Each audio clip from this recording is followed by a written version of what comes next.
This is Kanu with his propaganda story again.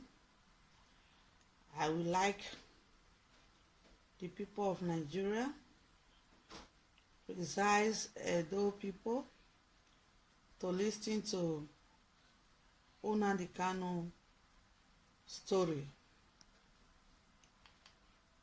Something I want to say this evening which may confuse a few people. But I now know the reason why Biafra did not come in 1970, between 1970 and 1970. I think that Biafra will not be complete without Igoromigo. I'm being honest with you. Biafra is incomplete without Igoromigo. There is something about that place. Even the name it bears is called. Kanu, I thank you so much for finally you acknowledge the Benin people power in Nigeria, even though they call us minority. Kanu, my name is Armstrong Omeje. Armstrong Omozoge Omeje. I am currently in Parkes, New South Wales, Australia. It's currently 6 a.m. in the morning, Sunday morning, 3rd of August 2020. You are in New South Wales, is that correct? In Australia? Correct. Yes, sir, New South Wales. And Wales. where do you come from, please? I am from the land of Idu. What is Idu? We don't know what Idu means. Please clarify for us. What does that mean? Okay, I will definitely, sir. Idu is in a part they call Edo State, present-day Edo State. Yes. Right? We are all descendants of Idu. Edo State is a foreign name, such as and Benin as well. We don't know what this name means, although this name Edo was derived from the son of Oromia. We'll get to that later. Tell me where you come from specifically. If you are really a Benin man, you could have known. In present-day Edo, even the Benin you speak don't even clear. And each real Isha man speak Benin more than you. Hang on, in terms of ethnic designation, Uye is fine after okay. In present day, before you get to... Yes, the present day, they call us Esa. Esa, which is not our name, because the meaning of Esa means before you get to Odigwetue, which can never be the name of an ethnic group.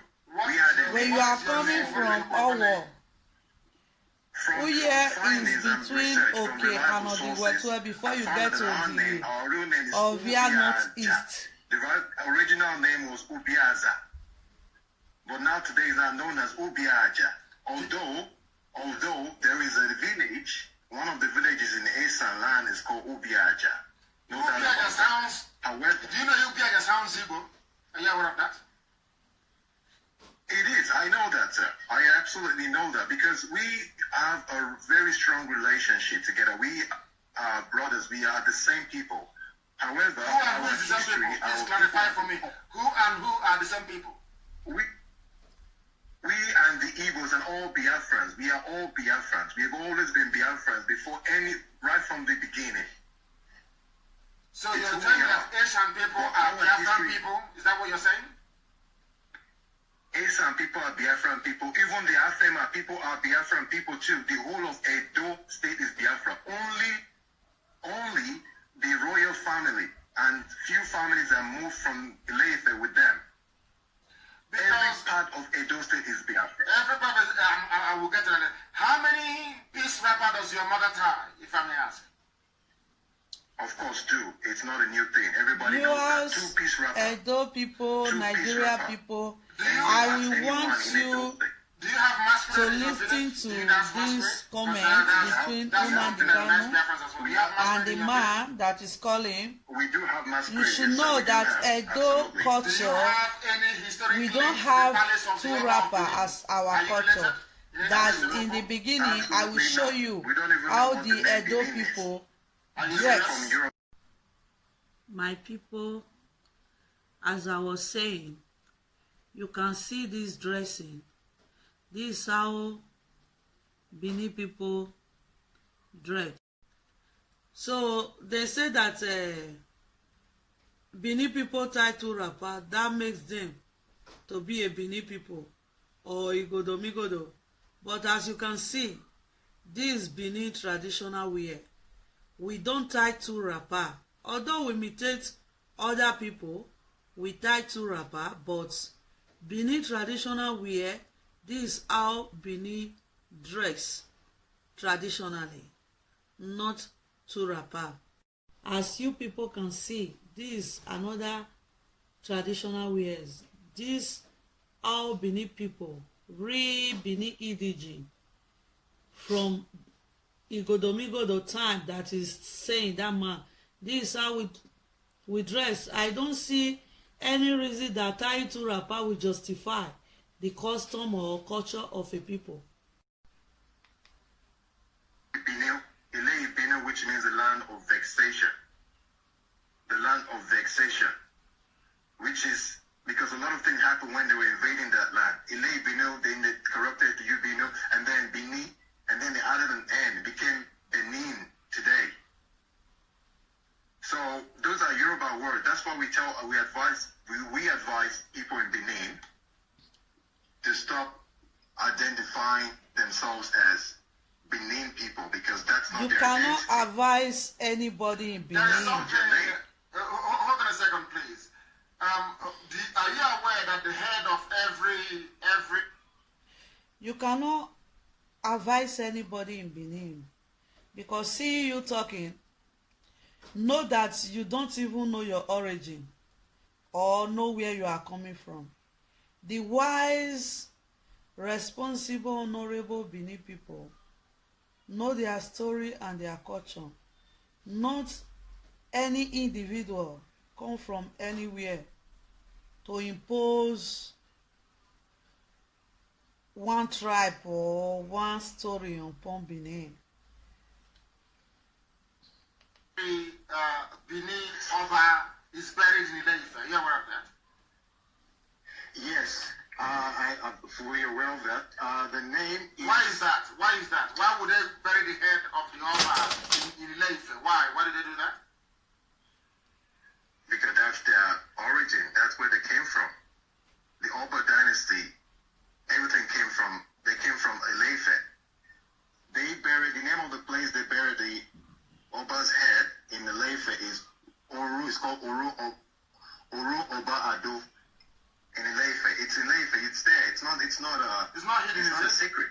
It's not a secret. It's not hidden. You can go and research this. People can go and research. It's not hidden. I want They to take the head. Yes. Go ahead.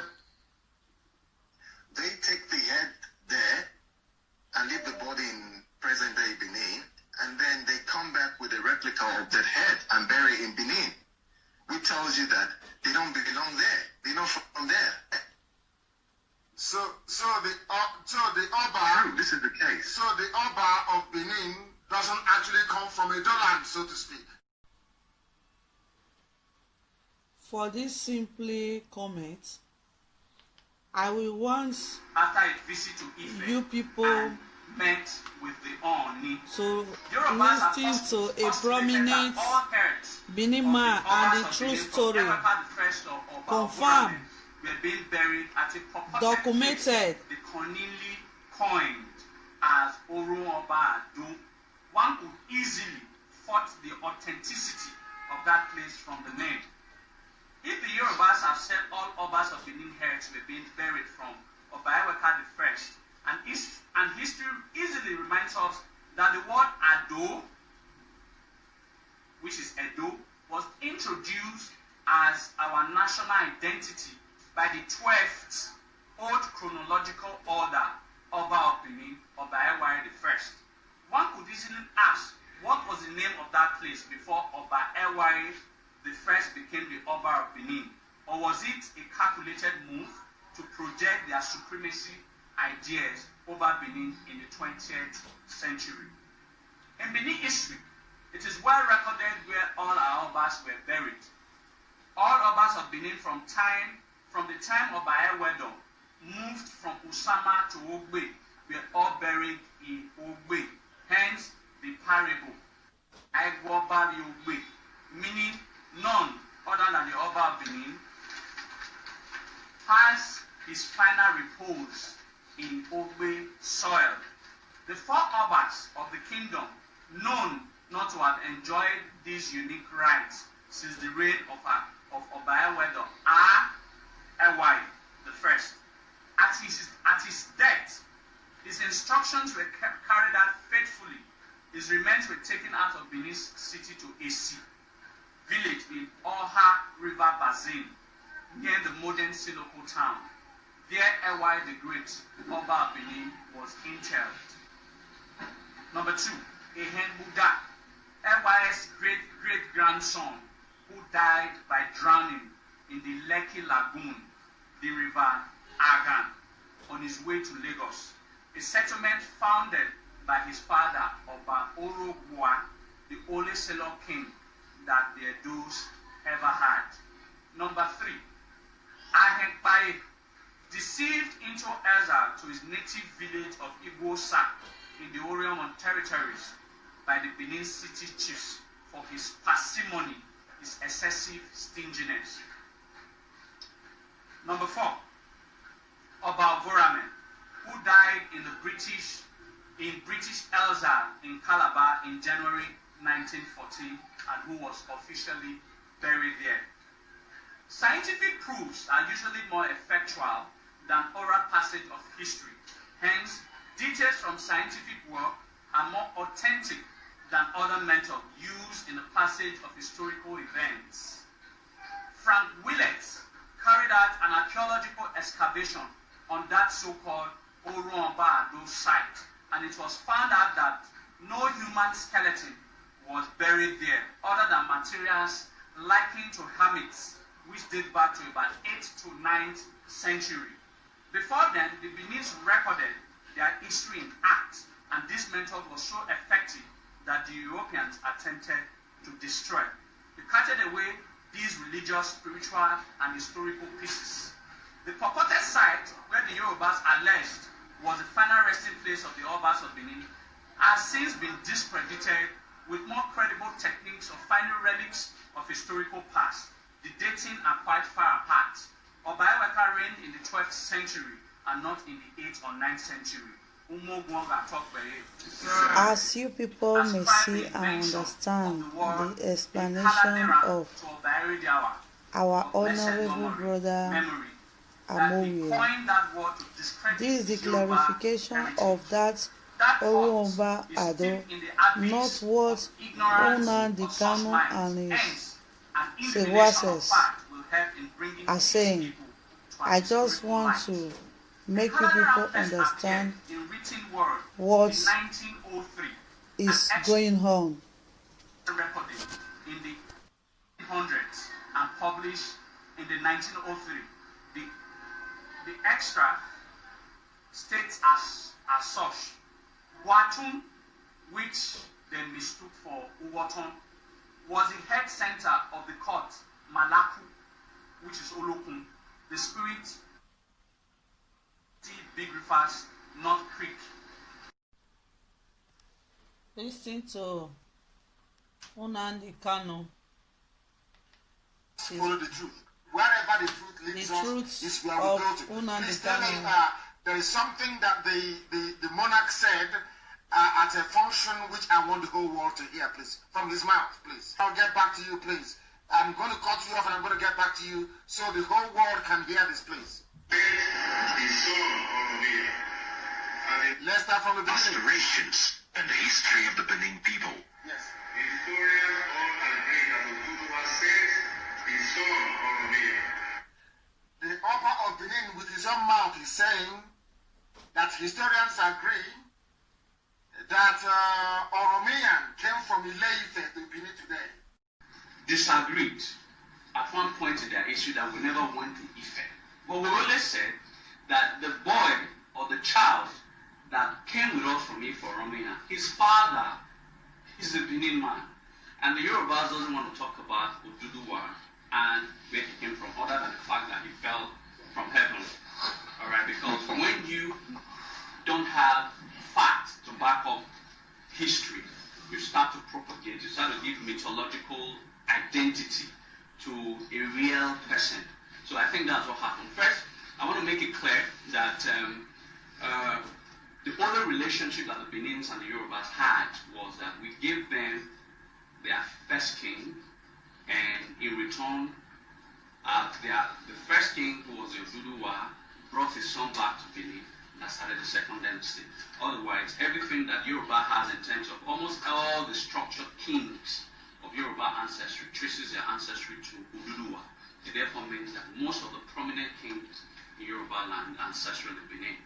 Alright, so I want to first of all establish that, because by the time we are talking about how Akalaka left Benin, and some people said, okay, fine, Akalaka, yeah, the Benin man, but the Benin themselves are Yoruba. So I want to first of all establish that we have had a structured monarchy for a period of 4 years before Yoruba ever had Oduduwa. So, and we had 31 kings before Oduduwa ever appeared in the history of Yoruba.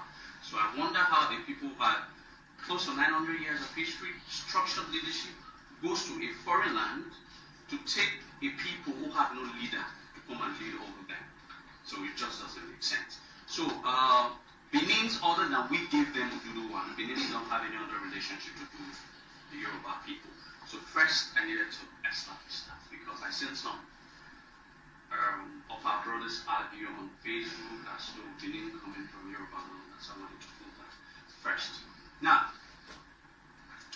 Benin, as our brother said, is one of the largest empires in this part of the world. Of course, he mentioned Togo. Actually, the empire got to Ghana, alright, terminated at the mouth of River Volta.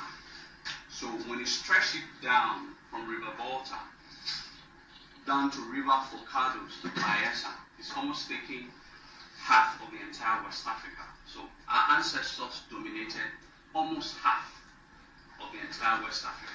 So that's how mighty we have history. And it's in history we should be proud of. We shouldn't be sharing away from that history and connecting our history to Igbos who don't have history to brag about.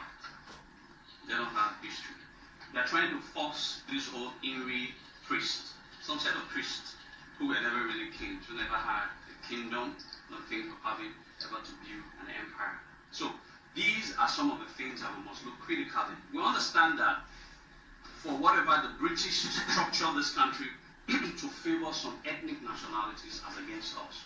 The only crime we ever committed as a people was that when the British, the foreigners, were invading this part of the world, we were about the only tribe that stood against them and said that you're a foreigner, you can't take.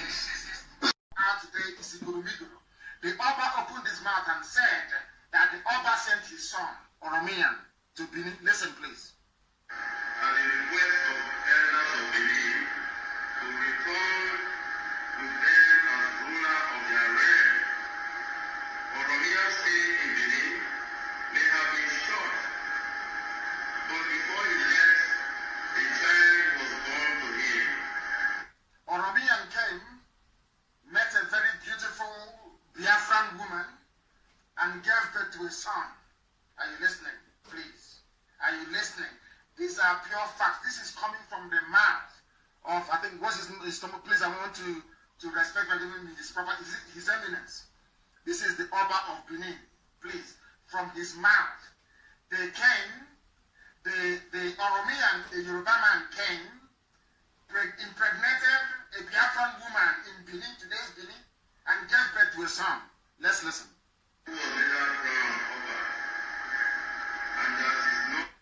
The son was now crowned Oba.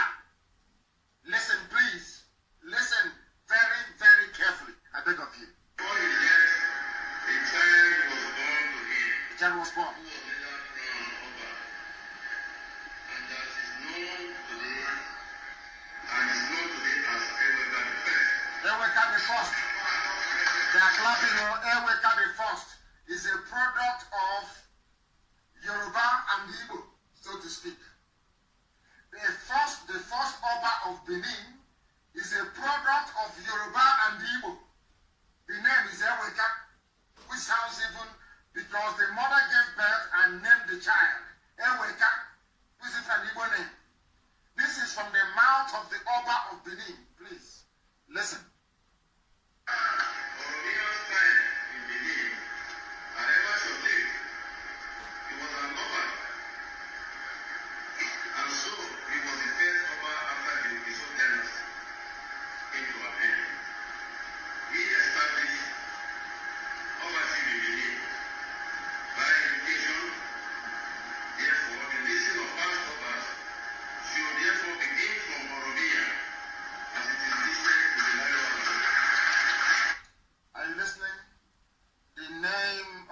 Obas of Benin, because Oromiyan was an Oba, he was a prince, and he came to Benin land. Although he fathered a child there with an Igbo woman, Igodomigo, of course, everybody knows that Igodo means key in Igbo language, and that's the name of the place. The key to the key is Igodomigo. Now, please, viewers, I will want you people to listen from the horse's mouth the true story, not what Nnamdi Kanu is manipulating. Listen to the full story of that speech our Oba make on his coronation day. Nnamdi is just propaganda. I don't believe by saying this fake story about our Oba. If you want to really defend a fact, go to the root of the whole thing and listen to the full story. Don't try to cut off some parts and bring out the place that is interested to you. So, viewers, I will want you people to listen to what our Oba said that very day. And is known today as Eweka the First. Oromiya's time in Benin, however short-lived, he was an Oba, and so he was the first Oba after the Ogiso dynasty came to an end. He established Obaship in Benin. By implication, therefore, the listing of past Obas should therefore begin from Oromiya, as it is listed in the Gariwa's book.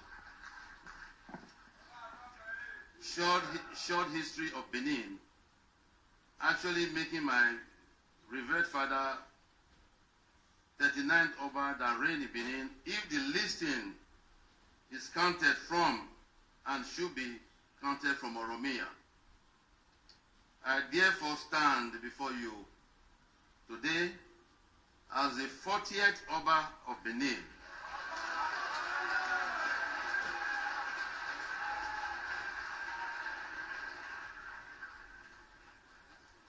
A direct descendant of Oromiya, the son of Oduduwa, whom the Benin people of that era knew as a Kaladiran, their self-exiled prince, who later became ruler in Ile-Ife. The Benin people recognize Oduduwa and his origin, but it is not our place to force this recognition on others outside our boundaries. The history of the world is a shared one, and there will certainly be unexpected connections in future. This is thus a time for unity and not divisiveness. A time for mutual respect, recognizing that our wholeness as people is so much more than the sum of our parts. Loribus unum. To contribute, but I can keep answering the questions. yes, I know. Others, I'll bring it. What I want you to do is I need clarifications, please. I need clarifications one more time. What is the original name of that very area? What is it, Igodomigodo, and what does it mean in the local parlance or language? Igodomigodo means the key. The key that opened the key. Or the key to the kingdom, that's how some people refer it to. The key to the kingdom. And at that time, before the Oba dynasty started, the land refers to his leader, the king, as Ogiso. Ogiso. There was nothing like Oba. Oba is the Yoruba word for king. And that is why in Yoruba land you have Oba. Yoruba people know this history. They know this. They're not hiding it. They know this history. It's nothing to hide about. It's just that we don't read, we don't study. And of course, if you go online to search for history, you find a lot of corrupt information. But the problem is, viewers, as you can see, I would like you people to Yoruba how they refer to their Oba and how the crown their over a continuation.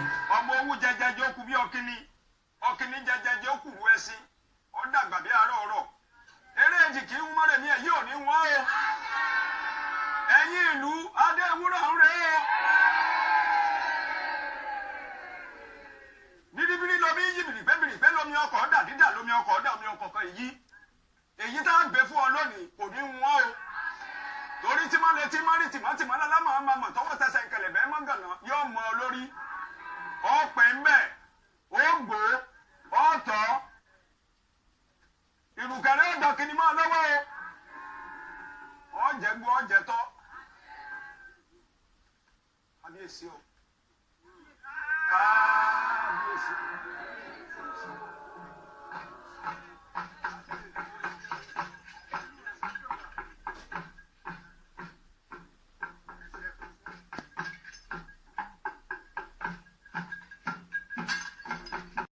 History is nothing to hide about. It's just that we don't read, we don't study. And of course, if you go online to search for history, you find a lot of corrupt information. But the problem is, a lot of those elders, those old people, they have the truth. They have the history. We don't understand. So why is it that your elders, they know all these things? Your elders know that those of you in present day Edo State, that you are affiliated, you are more or less Igbo, so to speak. So why were they hiding it from all of you? Why?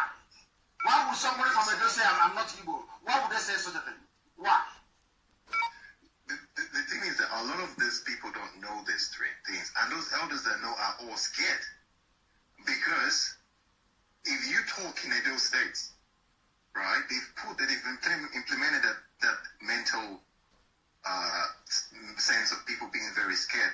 If you talk,